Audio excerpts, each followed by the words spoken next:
Assalamualaikum warahmatullahi wabarakatuh. Saya Abdul Karim, bekas pengetua sekolah lah, salah satu sebuah sekolah di Melaka. Dan umur saya 75 tahun. Alhamdulillah, dengan izin Allah dilanjutkan usia dalam keadaan sehat. Setakat hari ini, dengan izin Allah, dengan kehendak Allah, tidak ada sebarang penyakit yang saya ada.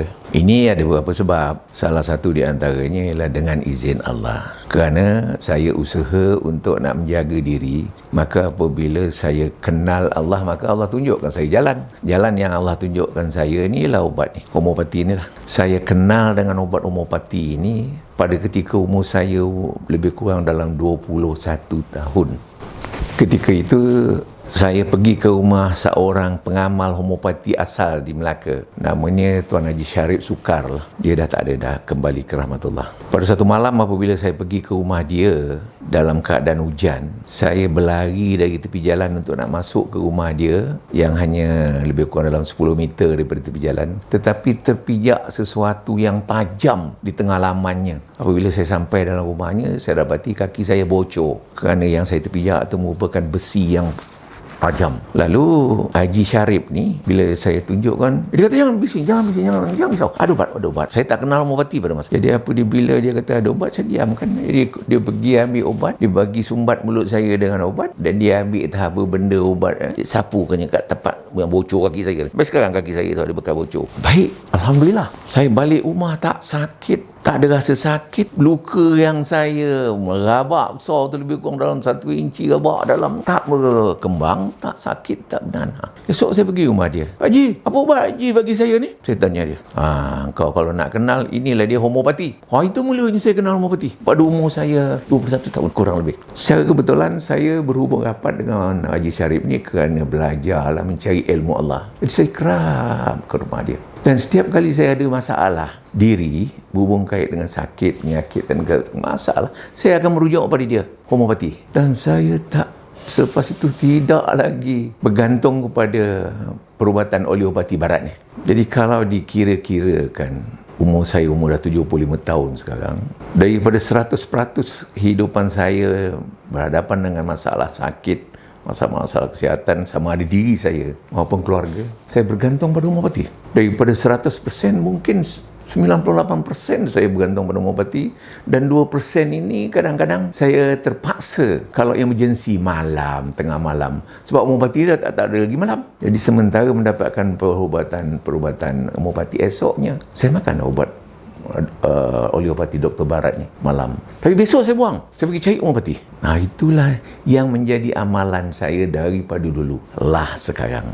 Bukan minat ni di sini. Di sini mengapa saya suka bergantung kepada homopati. Ini bukan minat. Kerana kelebihan homopati ini daripada oleopati biasa. Pertama, apa yang diberitahu ialah homopati ini berasaskan bahan-bahan herba yang ekstrak, tumbuh-tumbuhan yang diekstrak, dan oleh sebab itu kesan sampingan bahan kimianya tidak seperti doktor oleopati. Maka oleh sebab itulah saya bergantung dengan homopati ini lebih kerap, lebih banyak. Dan bukan sahaja pasal bergantung itu buta tuli, saya mendapat faedah daripada perubatan homopati dari awal lagi. Macam tadi saya ceritakan, dari awal tadi. Kalau tidaklah kerana Allah tunjukkan saya kesan kepada perubatan homopati, mungkin saya pun tak apa yakin. Tapi dengan izin Allah, itulah dia petunjuk. Kerana Allah, saya pegang pada kata Allah, engkau ingat aku, kata fazkuruni azkurkum washkuruli wala takfurun. Itulah dia. Engkau ingat aku ingat engkau. Maka saya ingat dia. Dia tunjukkan saya jalan. Apabila isteri saya kena jaundice. Apabila saya kena jaundice, saya tak jangkakan homopati mampu untuk mengatasinya. Saya pergi Dr. Barat, oleopati. Kemudian Dr. Barat mengarahkan saya bawa isteri masuk ke hospital immediate. Esok katanya. Sebab jaundice yang ditimpakan kepada isteri saya itu acute. Jadi saya bimbang.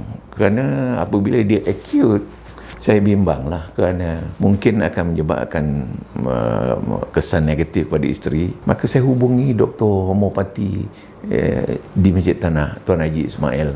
Malam ketika itu, dah maghrib. Nak pergi pada dia pun dah tutup. Lebih kurang saya tanya begini, Tuan Haji, saya ni ada satu masalah. Isteri saya ni baru dimaklumkan oleh doktor dia kena jaundice, penyakit kuning yang serius, Tuan Haji. Dan doktor menasihatkan supaya masuk esok ke hospital. Dan saya tak yakin, Tuan Haji, kerana apabila dia masuk melalui pengalaman, pemerhatian saya bahawa orang yang jaundice, orang tua, orang dewasa ni akan dibuat praktikal elemen oleh doktor. Korek itu cabut, ini ambil itu, besok isteri jadi mangsa. Jadi saya nak tanya, ada tak ubat homeopati ni, Tuan Haji, untuk mengatasi ini? Tuan Haji Ismail ni dengan nada yang lembut dan meyakinkan saya. Saya tanya, Tuan Haji, ada tak ubat-ubat mengubati penyakit ni? Apa jawabnya? Ada, cikgu. Macam tu jawab. Lembut saja. Habis saya tanya lagi, ya ke Tuan Haji? Iya, cikgu, katanya. Tahu?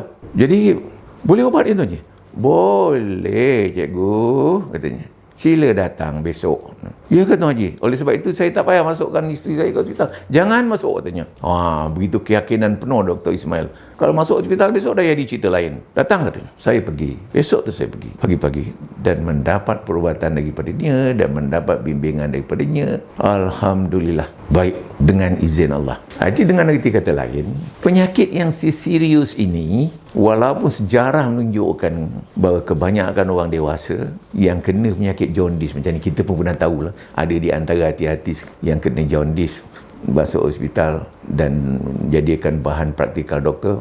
Hati, kalau kita pergi kepada agama katanya ada sebab, hati itu memang sebab, tapi kita pun pergi pegang pada agama, sebab nak hidup pun ada sebab. Jadi sebab nak hidup kerana kita bantu minta pada Allah, Allah tunjukkanlah. Jadi saya mendapat petunjuk dari Allah dengan izin Allah. Tuan Haji Ismail ni menolong beberapa bulan, alhamdulillah. Acute-nya penyakit jaundice isteri saya tu, matanya kuning, sekuning macam telur, dan najisnya, air kencingnya hitam, najisnya putih. Wah, very acute. Saya pun hampir-hampir berputus asa. Tapi saya berserah pada Allah, mohon pada Allah, dengan izin Allah, baiklah sampai sekarang. Sehat walafiat dan jaundice itu tidak mengulangi.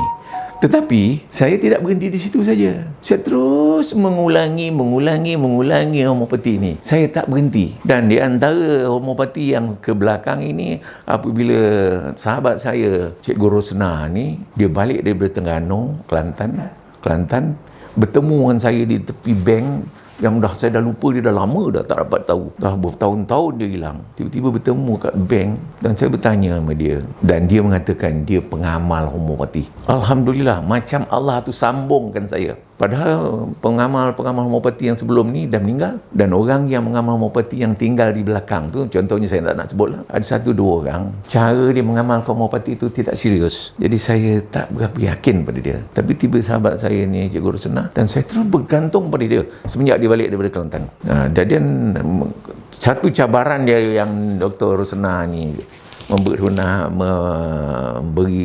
saya dan impak yang besar kepada tekanan saya apabila saya ceritakan kat dia, Cikgu Rosna, kemarin kalau saya tahu Cikgu Rosna ada homeopati kat sini, saya bergantung pada Cikgu Rosna untuk mengubatkan isteri saya jaundice. Dia tanya, ke mana pergi? Saya kata Dr. Ismail di Masjid Tanah. Dia kata dia kenal. Berapa lama dia ubat? Habis saya kata, Dr. Ismail tu makan masa dalam 5-6 bulan untuk mengobatinya sikit demi sikit. Dia kata apa, Rosna? Kalau saya 3 bulan beres. Lagi agresif, lagi saya kata, lagi terror lah artinya. Jadi saya bergantung pada dia. Secara kebetulan saya ni berkawan dengan dia dari awal, kerana apabila saya pula saya juga adalah pelanggan homeopati, maka saya bergantung kepada perubatan homeopatinya. Dengan izin Allah, apa ubat, ilmu, pengetahuan yang diberi padanya dapat saya gunakan. Itu semua dengan izin Allah. Jadi dengan erti kata lain, homeopati adalah menjadi pilihan saya dan keluarga. Pada mula-mulanya, selepas saya menjadikan homeopati ini sebagai tempat saya bergantung harap apabila keluarga saya dan diri saya sakit, saya cuba kempen kepada kawan, keluarga. Kerana pada mula-mulanya benda ini tidak berapa dikenal, orang mengambil mudah je tau. Ya ke tak ya, ya tak ya. Apatah lagi mungkin agaknya reach out program homeopati masa tu tak begitu berkembang, jadi orang tak berapa kenal. Tetapi selepas saya kenalkan dan suruh keluarga saya lepas seorang datang pergi homeopati, pergi ke rumah homeopati, dan beberapa ahli keluarga saya yang pernah mengalami masalah sama ada dirinya ataupun anaknya baik. Dan ini yang menyebabkan keluarga-keluarga saya pun bergantung pada homopati. Tanpa saya suruh, sekarang ni masing-masing dah memberi khabar kepada jiran, keluarga-keluarga mereka bahawa homopati ni memang adalah perubatan yang lebih baik daripada perubatan barat, kerana dianya tidak membahayakan. Dan di samping itu ada kesan-kesan lain yang doktor barat, homeopati tak dapat buat dan homopati boleh selesaikan. Saya ambil satu contoh, mungkin banyak lagi contoh. Ada anak buah saya, adik saya punya anak, matanya berkelip-kelip macam ni, tak berhenti. Budak muda, budak kecil umur dia, kelip-kelip macam ni. Kita tak tahu apa penyakit homopati tahu. Dia dah pergi pada doktor, pergi doktor mata, doktor mana, tak baik. Kerana dia pergi pada doktor homopati, senang, dengan izin Allah, baik. Contoh. Jadi doktor barat homeopati ni tak dapat menandingi dalam setengah lah kelebihan yang ada pada homopati. Ini kelebihan. Tetapi secara personal, secara persendirian, secara peribadi, saya bersandar kepada pengobatan homopati ni ada beberapa perkara yang seperti yang saya sebut tadi. Pertama, dia ni tidak ada bahan kimia yang membahayakan. Contoh, mengikut kata pengamal-pengamal homopati, termasuk semua ubat homopati yang diberi itu yang berbentuk bulat-bulat, sekiranya kita telan sebotol sekalipun tak mematikan. Dan pernah satu ketika anak buah saya, dia pandang ubat homopati ni manis, dia makan, padahal dia bukan dia punya ubat, mak dia punya, dia makan, tak ada apa-apa. Artinya dia tidak membahayakan. Dan nombor dua, kalaulah takdirnya homopati ini agaknya membahayakan, dia punya antidot senang aja. Makankan kopi, makankan teh, dia punya antidot. Dan beberapa. Itu di antara sebabnya homopati ini bukan sahaja patut kita gunakan untuk diri, marahan keluarga, dan kembangkan, beritahu kepada orang-orang yang masih tak tahu dan masih lagi kita kata masih lagi tak terbuka fikirannya. Contohnya baru sebentar tadi, datang seorang yang dah dewasa lah, bukan budak muda, dewasa. Baru tertanya-tanya kat depan, ni homopati, bila buka? Saya tak tahu ni baru saya tahu melalui saya buat carian dalam Google, jumpa. Padahal homopati dah lama. Dia macam baru kenal. Itu mungkin agaknya selama ini dia bergantung pada ubat barat, homeopati, tetapi tak mendapat kesan yang lebih. Malahan ada timbul kesan negatif, maka dia cuba beralih.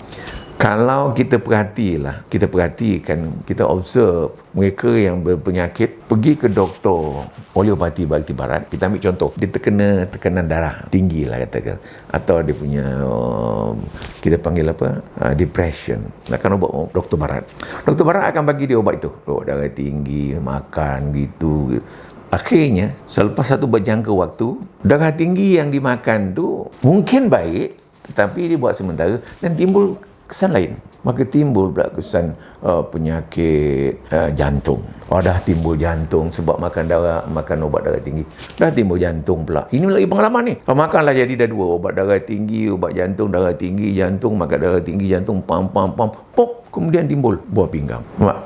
Itu kesan daripada homeopati, daripada makanan ubat barat. Maka doktor bagilah 3, ubat darah tinggi, ubat jantung dan buah pinggang. Dah 3 ni dah serius. Jadi kalau takdirnya dia makan ubat terus-terusan, 3 ini tak baik, dia menambah, dan kemungkinan ujungnya apa? Cepat orang tu kolaps dan akan, kalau dengan izin Allah, balik dia.